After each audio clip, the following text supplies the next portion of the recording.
আসসালামু আলাইকুম। কেমন আছো সবাই?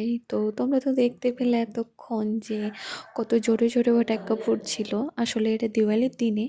তো উম অনেক ভালো লাগছিল দেখতে চারিদিকে লাইট আর পটাক্কার আওয়াজ বেশ ভালো লাগছিল। আমরাও ছাদে গিয়ে অনেকক্ষণ এনজয় করলাম।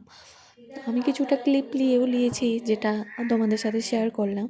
তারপর আমরা চলে গেছিলাম মার্কেটে। মার্কেটে গেছিলাম এই কারণে যে আব্বা বলল যে মেয়ের জন্য একটু খেলনা নেবে। তো খেলনা নিতে গিয়ে তো আব্বা খেলনা অনেক নিয়ে নিল, এমনকি গাড়িও নিয়ে নিল। তো আর আমার মেয়ে গাড়িতে উঠে আর নামবে না, মানে ও এত মজা পেয়ে নিয়েছে। তো তোমরা দেখতেই পাচ্ছ বাড়িতে এসে ও কত এনজয় করছে, খেলনাগুলো নিয়ে কত খেলছে। আসলে ও খুশি তো আমার আব্বাও খুশি, এরকম একটা ব্যাপার।